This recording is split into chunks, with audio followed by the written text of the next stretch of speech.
Hello, am I audible? Can you hear me? Hi, hello.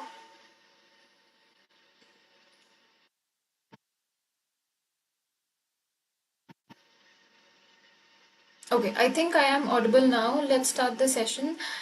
Um, in today's session, we are going to learn about GRA, that is grammatical range and accuracy, and what can be done in order to become really fluent in GRA.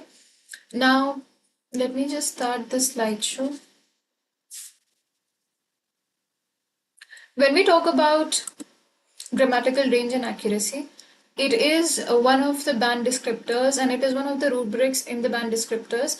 When we talk about what are band descriptors are the parameters on which you are being judged, and based on how well did you perform on these specific parameters, you get a band score depending upon the performance. Okay, now when I say how many band descriptors there are, so they follow four rubrics: um, task achievement, grammatical range and accuracy, lexical resource, and pronunciation. So today we are going to focus on grammatical range and accuracy. Grammatical range and accuracy simply means the kind of sentences that you use while giving an answer. And apart from that, it also means that how structured, how well grammatically are your answers, how well structured are your answers, and in terms of grammar, are you making any significant errors? Are you making any mistakes or not?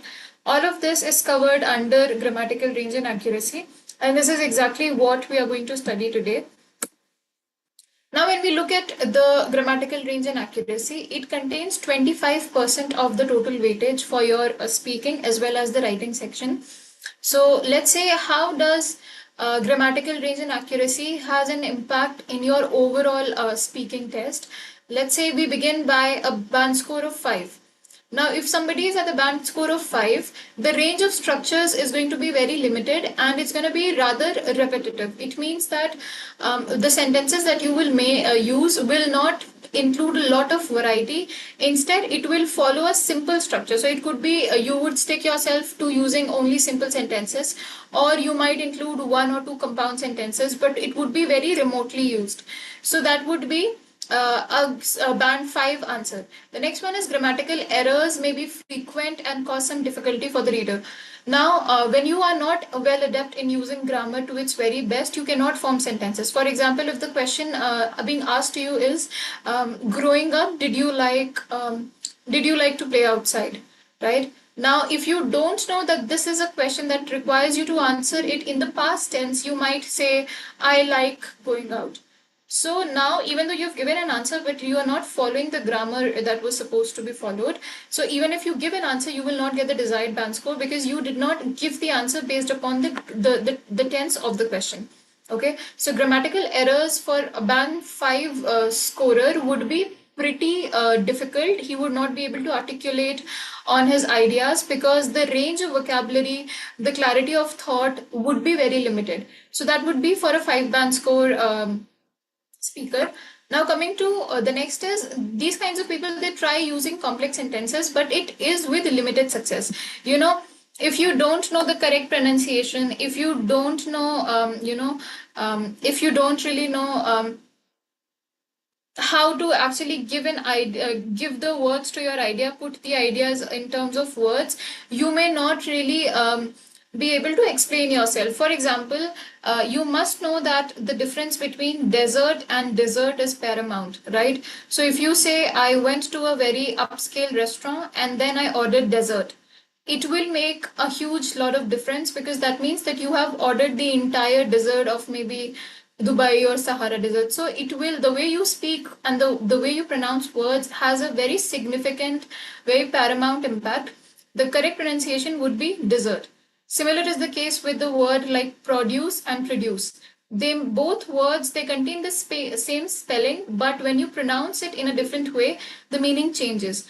Produce, when you say, it means that the fresh vegetables and fresh fruits, but when you say produce, it means that you reproduced or you created something of a new kind. So the way you speak, the way you articulate your thoughts gives a very very different meaning. So it's very essential that you know the exact pronunciation of the words, and also you should be able to understand what it means when you are saying a specific say. For example, when you say I couldn't agree more, it means that you are in complete agreement. But if you say I could not agree, it means that you're not agreeing to the statement. So again, what I'm trying to say is, even if you're using sentences, make sure you know the exact meaning, because the pronunciation will invariably change the meaning of the words that you have said.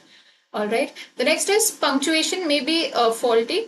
This is true in the writing section when you have to write an essay or when you have to write a report or a letter. If you are writing it with a faulty punctuation, of course, it's going to change the meaning, and it will change the meaning, and it will change structure as well. For example, don't come, go, right? Or I don't know how to exactly give you an example for this, but the paramount difference is very evident. Maybe in the next section, I'll tell you exactly how it impacts the way you speak. So punctuation is something, one more thing that you really have to focus when you're giving an answer. Now, coming to a band 6 answer. Here you will use, a person who is at a band 6 would be able to use both simple and complex form of sentence. You will be able to use the sentence structures, that is both simple sentence and complex sentence. The next is errors in grammar and punctuation occur but rarely impede communication. So even though you will have certain errors in the way you speak, but it will not really make a huge lot of difference, so much so that the whole idea of understanding what you're speaking will not be, majorly affected. So in this way, if you are making if you're even making a very slight negligible error, it's completely fine. Now coming to a band 7 score, you will be, from here forward, you will be able to really use vocabulary. You would be really in a position to use words in a very articulate manner. So you will be able to use a variety of complex sentence structures, that is simple, compound and complex, all used in amalgamation. The next is you will be able to produce many error free sentences. So your sentences will pretty much not have a lot of errors. The next one is you will have good control over grammar with a few errors. See, if you look at it, in each of the band scores, they are giving you the scope of making some errors. It will not pull your answer down to another, dwindle level. But make sure that even if the answers you're giving has error, it is not very significant. Now coming to the 8 and 9 band score, they are considered to be the highest, like the most proficient kind of people would go to an 8 or a 9 band score. So here you will be able to use a wide range of structures. You would be able to structure your answer from starting from simple to complex to compound. Majority of sentences are going to be error free. So even if there are certain errors, it's not going to impact everything that you say. So the major part of your answers would be correct. The next is punctuation is well managed. It is again for report writing, essay writing, and letter writing, that your punctuation is going to be correct, on point. You will not make a lot of errors. And the next is occasional errors in grammar. Again, see, even if you come to an 8 band score and you still make certain errors, like very negligible errors, it will still be overlooked. So that is again one thing that you have to make sure. Use a lot of sentence structures. The next is once you've used the sentence structures, the next thing is that even if there are errors, you're not making it as a pattern that you're making a lot of errors.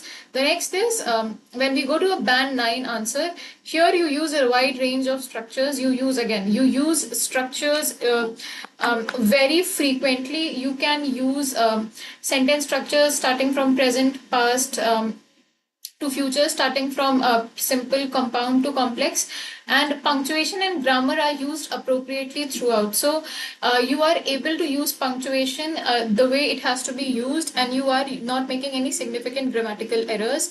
The next is minor errors are extremely rare. Although you make errors, but they are not very significant. On the contrary, you make very minor errors. So these are the things that are considered when you're writing the essay, or when you're writing a report, or even when you're speaking. Grammatical range and accuracy hold this kinds of impact, or this kind of impact in the way you speak or write. Now coming to the next one, Types of grammar which is tested in the grammatical range and accuracy.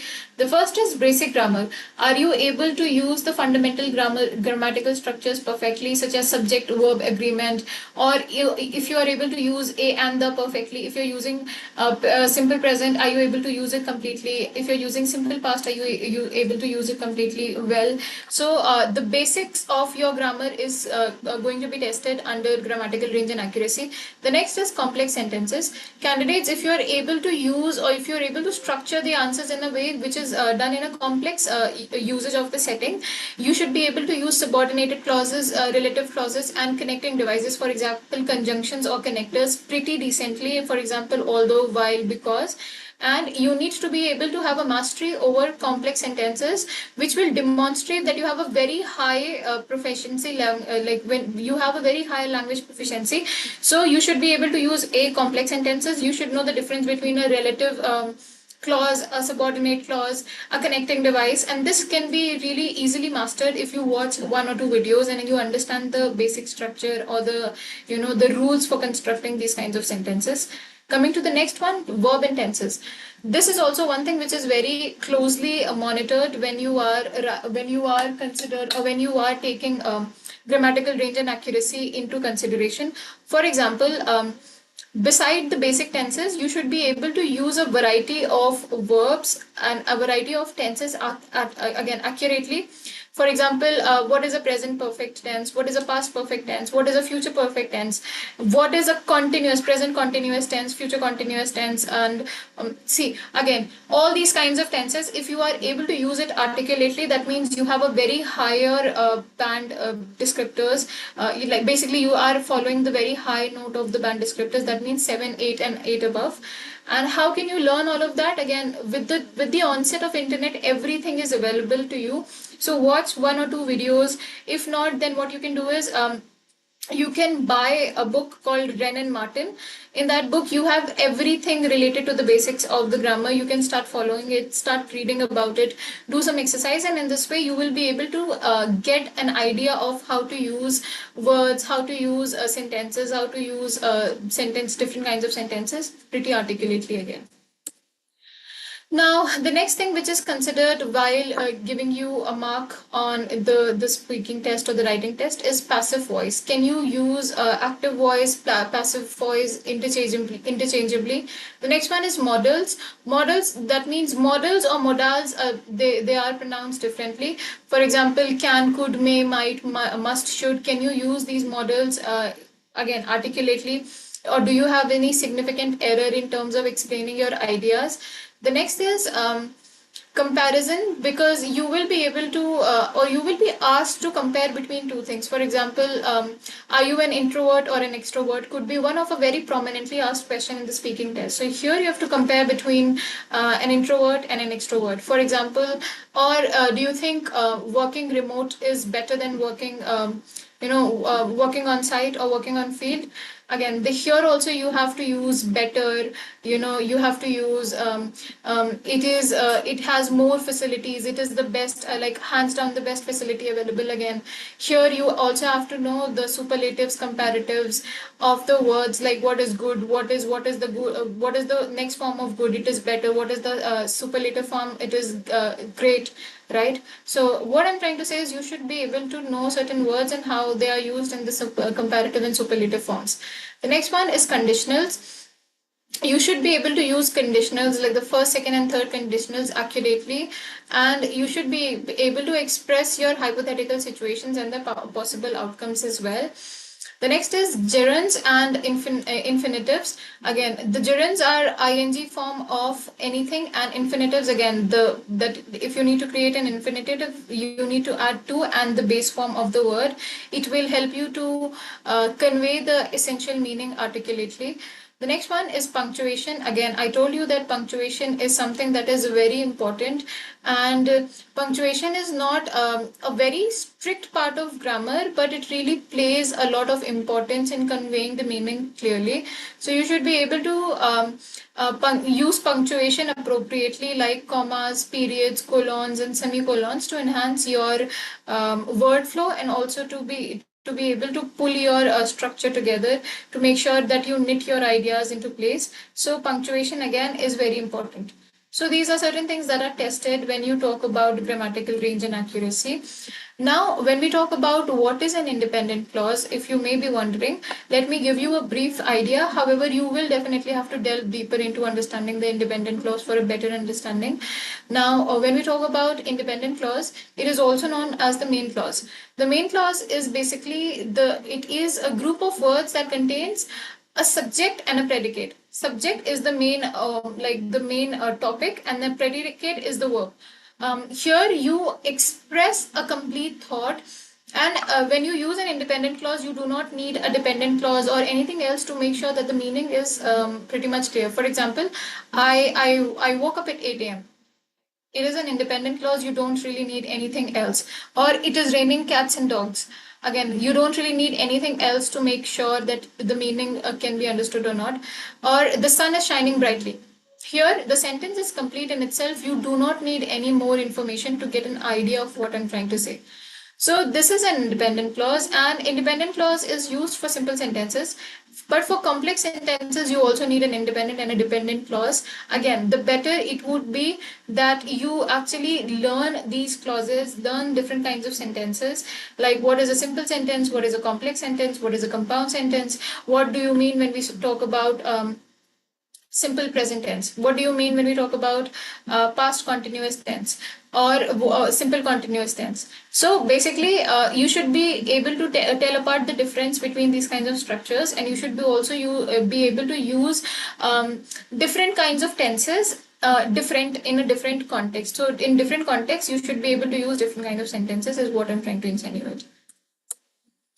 Now, when we come to a compound sentence, a compound sentence is formed by joining two or more independent clauses. I told you an independent clause is a clause or is a sentence that is complete in its own meaning. But when we come to a compound sentence, it has one or two independent clauses. For example, how to form these kinds of sentence: independent clause plus a comma plus a coordinating conjunction plus an independent clause. For example, I like coffee. Again, it's a full idea. You don't really need any extra information to make sure that it makes sense. Then you have but, which is your a conjunction. It's basically a connector. My friend prefers tea. My friend prefers tea is also an independent, a complete idea. So you join two sentences with a connector, and then you make it a compound sentence. For example, I personally prefer to stay home, but my family frequently goes out. It means that you have not used a simple sentence. Here you have used a compound sentence. And I have told you that using these kinds of sentences in a very structured way and in a very flexible way is very important, because then you show that you have really good proficiency and you can explain the ideas better. So it is the case for both writing section and the speaking section. The more articulate you are with the words, the better intonation you use in the way you express yourself, the better bad scores you would invariably get, right? The next is you can even construct a compound sentence using semicolon with a conjunctive adverb. For example, an independent clause, a semicolon, a conjunctive word, comma, and an independent clause. For example, he didn't like the movie, however, he stayed until the end. So he stayed until the end, again, is a complete set of thought. He didn't like the movie is again a complete set of thought. You combine them together and you are using however as a connector. When you use a connector in midst of a sentence, you need to put a semicolon as well as a comma. But when you use a sentence, when you use a connector in the beginning, you just need to follow it with a comma. Again, these are certain rules that you will have to learn over time. And it is better that you learn it right now, because you have to use them throughout the trajectory of your life. So it's better that you get an idea of at least the basic sentence structures, of at least types of sentences or parts of speech, because it will help you articulate yourself better. The next is semicolon without conjunctive adverb. You have the independent clause, you have the semicolon, and then you have the independent clause again. For example, she loves reading, he enjoys playing sports. Again, these two ideas are connected together with a comma, but you have to make sure, and you understand this, that these two ideas are complete thought in themselves. You don't really need any extra information to make sure that they are making any sense, right? So these are the three ways in which you can construct a compound sentence. If you really want to know the nitty-gritties of how to construct a compound sentence, get Red and Martin. You will be able to understand everything at a glance. If not, you can use YouTube. Again, YouTube pe you can search for how to use sentence structures, what are the different kinds of sentence structures, and then you will have a better clarity of thought, and constructing ideas would become a piece of cake again. Now, when we talk about, let's move forward and we talk about what are coordinating conjunctions. See, we use them with an acronym or with a mnemonic called fanboys. So, F is for, A is and, N is nor, B is but, or yet, and so these are the coordinating conjunctions you use when you want to connect words, when you want to frame sentences, and it will help you in terms of constructing the flow better, and also it will help you to pull the ideas together. For example, she wanted to go out, but it was raining heavily. Raining heavily again, see, so now you have put the ideas together. A, it was raining very bad, and then that is the reason she could not go, but she wanted to go out. So again, remember the acronym fanboys. These are your coordinating conjunctions. They will help you to tie the ideas together. For example, he was tired, yet he continued working late into the night. So you are talking about two contrasting ideas, but you connect them with a constructor or with a conjunction. So again, these are the conjunctions that are frequently used. We learn them with the acronym of fanboys: for, and, nor, but, or, yet, so. And again, let me give you an example for one more. She walks to work each day, for she is trying to lose weight. So if you say because she is trying to lose weight, or since she is trying to lose weight, it is also going to be correct. But if you say she walks to work each day for she is trying to lose weight, it again pulls the idea together. It comes across as a better sentence formation, and you can articulate the ideas together. So I hope you now understand the importance of using coordinating conjunctions. They help you simplify the sentences, and they help you to make them tie together and make the ideas more understandable. Okay. Now coming to the next one. Here you have some conjunctive adverbs. Now conjunctive adverbs are very versatile ways, and they are used to add clarity, coherence, and sophistication in your writing and speaking style. So when you want to give a contrasting idea, you say however. When you want to give the reason or as a result, you say consequently. When you want to talk about somebody, we say accordingly. Nonetheless is like however. Therefore is like when you're coming to an end. Additionally, when you want to add more points. Subsequently, when you need to add more point. Furthermore is when you are adding more point, but it is like on a different idea altogether. Nevertheless, otherwise, comparatively, in addition, moreover, nonetheless, similarly, in fact, furthermore, thus, alternatively, likewise, meanwhile, hence, in contrast, and conversely. These are very higher, used vocabulary. And if you use them correctly in a sentence, it really changes the impact game. It makes your ideas come across tenfolds better. So you can use these adverbs, but make sure that you know the context of these adverbs. You're not just, throwing these words around without them making any sense. So make sure when you're using these adverbs, they are serving a purpose. You are able to make a sense out of it. And when you use them contextually is what I'm trying to say. And let's say if you're aiming for a 7 and above band score, the way you use these words will really, really impact your higher band score. Now let's talk about complex sentences. Complex sentences are the highest form of sentence structure. They consist of an independent clause, subordinating conjunction, or a relative pronoun, and a dependent clause. For example, she went to the store because she needed to buy some groceries. Now here the independent clauses, she went to the store because if you say I went to the store, it is a complete idea, it's a complete thought. You don't really need to make more. You don't really need more sentences for it to make sense. The next is subordinating conjunction, which is a connected. Here it is used as because, and then dependent clause is she needed to buy some groceries. If I say I need to buy some groceries, that means that there has to be a sentence that will follow to make it complete. Again, complex sentences might sound very complex to create, but the creation is very easy. You just have to follow this rule and you will be able to make one for yourself. Now again, here is some example of subordinating conjunctions and relative pronouns. You can take a screenshot of it and try to understand the meaning, and then you can use it contextually. Now, when we talk about, I think we can start with certain myths when we come to when we talk about certain myths in constructing complex sentences. The first is the longer is better. The answer is the sentence does not need to be really long. What it needs to follow is a structure. It should make sense. It should make sense when you are trying to answer it. Okay, for example, some people say that if you use complex vocabulary, if you make sure that there's a lot of words in your sentence, it will come across as great sentences. But not that is not true, because the idea is to be able to make sense of whatever we are saying, right? The idea is to, when you are talking about something, it should come across easily. The other person should be able to understand what you're trying to say. So the answer is the length of your answer does not matter. The articulation does. How well can you structure your thought together? How well can you explain on the idea better? The next is complexity for the sake of it. Do not try to overly complex your answers just because you want to make an impression on the examiner. Do not try to sound more philosophical. Just be yourself and try to make the ideas clear in the way that you use them. Do not make them very complex in the ideas. The next is overuse of subordinate clauses. Again, a lot of people they use dependent clauses too much just to show that they are proficient. Again, that is something which is not needed, and unnecessarily complicating your own writing style will definitely be of no use. So better that you make the ideas sound easy, and whatever you're trying to say, it should make sense. The next is complexity triumphs over accuracy.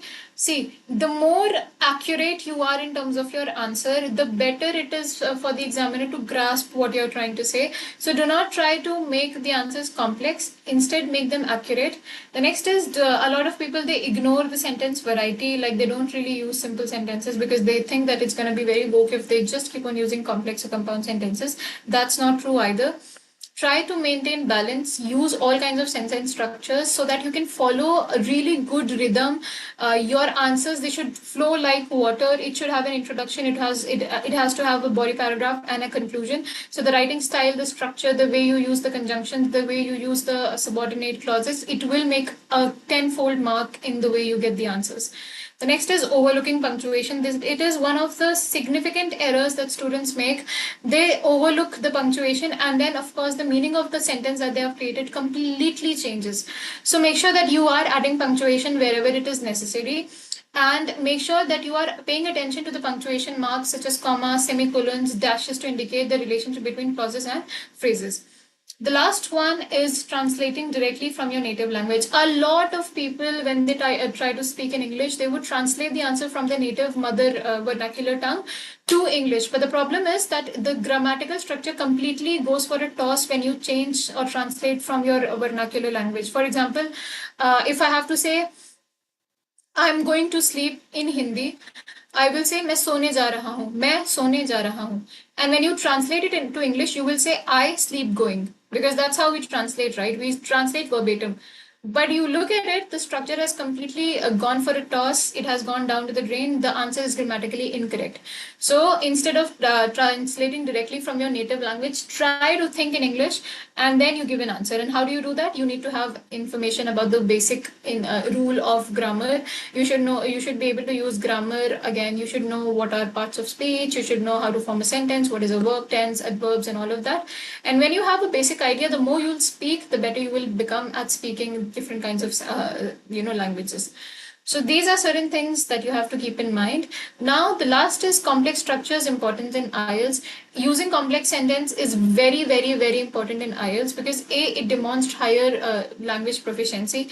B, it enhances coherence and cohesion. There are certain sentences that you cannot really complete just by using simple sentence.